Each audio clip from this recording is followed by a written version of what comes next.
মেহেরপুরে স্থায়ী রাস্তার দাবিতে শান্তিপূর্ণ পথসভা। মেহেরপুরে স্থায়ী সড়ক নির্মাণের দাবিতে শান্তিপূর্ণ পথসভা অনুষ্ঠিত হয়। স্থানীয়রা ও এলাকার সামাজিক কর্মী মিঠুন নাথ সহ অনেকে উপস্থিত থেকে দাবি জোরদার করেন।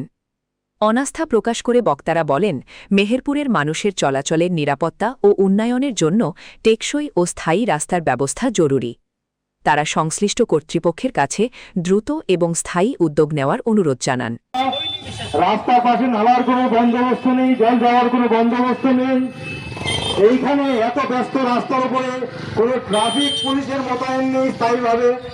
এইখানে রাস্তার দুপাশেই অবৈধ পার্কিং, রাস্তার পাশে পাশে গাড়িগুলো দাঁড়িয়ে থাকে, যার জন্য এই যানজটের নায়ক যন্ত্রণা আমরা ভোগে আসছি বছরের পর বছর থেকে। আমরা সবাই আশা করি যে আমরা এই দুর্ভোগ থেকে, এই অশান্তি থেকে যেন কোনোদিন বেরিয়ে আসতে পারি, কিন্তু কে আমাদের বের করে আনবে এখান থেকে? এই দুর্ভোগ থেকে বের হতে গেলে আমাদের নিজেদেরকেই উদ্যোগ নিতে হবে। আমরা যদি আশা করি যে আমাদের জনপ্রতিনিধি, আমাদের প্রশাসন নিজে থেকে ওদের দায়ভার নেবে, ওরা নিজে থেকে ইনিশিয়েটিভ নিয়ে আমাদের এই দুর্ভোগ, এই ভোগান্তি থেকে আমাদের উদ্ধার করবে, সেটা গত 5 বছরেও হয়নি, গত 70 বছরেও হয়নি, আগামী কেন হবে না? আজকে কিন্তু আপনাদের সামনে একটা সুযোগ এসছে।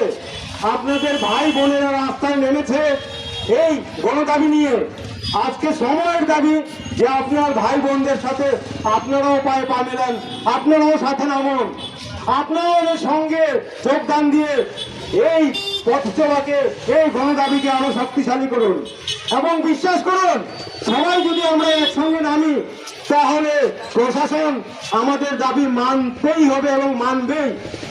আপনি একটা উদাহরণ দিয়ে বলি, গত 5 বছরে আপনারা দেখেছেন কি এইখানে মেডিকেল রোডের উপরে স্থায়ীভাবে ট্রাফিক পুলিশ মোতায়েন হতে দেখেছিলেন? কিন্তু গত 1 সপ্তাহে দেখবেন ট্রাফিকরা দৌড়াদৌড়ি করছে এখানে। গত 1 সপ্তাহ 10 দিন থেকে দেখবেন এইখানে ট্রাফিকের ট্রেনগুলো দৌড়াদৌড়ি করছে। এগুলো এমনি থেকে দৌড়াদৌড়ি করছে না। এটার কারণ হচ্ছে যে আমরা মেহেরপুর আর ঘঙ্গরবাসীরা আন্দোলন গড়ে তুলেছি। আমরা প্রশাসনকে বাধ্য করেছি যে তারা যেন এখানে ট্রাফিক পুলিশ মোতায়েন করে। আমরা বাধ্য করেছি ওদের, তারা যেন এইখানে টোকেন দেয় এবং অবৈধভাবে যে গাড়িগুলো দাঁড়িয়ে থাকে ওদেরকে উঠিয়ে নিয়ে যায়। এখন কথা হচ্ছে, আমরা যদি আবার চুপ হয়ে যাই, আমরা যদি আবার নীরব হয়ে যাই, তাহলে 10 দিন পরে আবার সিচুয়েশন সেম হবে। যে টিমিরে ছিলাম আমরা, সেই টিমিরেই আবার চলে যাব।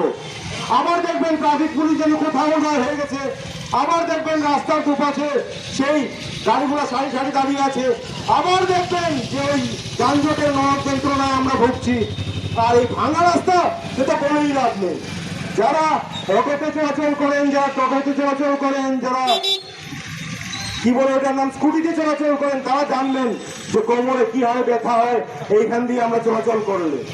চিন্তা করুন, একটা পেশেন্ট যদি অপারেশনের পেশেন্ট হয়, যদি সেই পেশেন্টটা যদি গাইনোকোলজি পেশেন্ট হয়, কি অবস্থা হবে? মেডিকেল পৌঁছানোর আগেই হয়তো ওরা আত্মীয় হয়ে যাবে। এই রাস্তা আমরা মেনে নিচ্ছি কেন? আমরা কি ট্যাক্স দিই না? আমরা কি এখানে নাগরিক না? আমাদের কি সমান অধিকার নেই? ভারতবর্ষের প্রতিটি প্রান্তে যদি উন্নতি হতে পারে, তাহলে শিলচরে কেন হবে না? তাহলে গোয়াকে কেন হবে না? তাহলে মেহেরপুরের মেডিকেল রোডের কেন হবে না?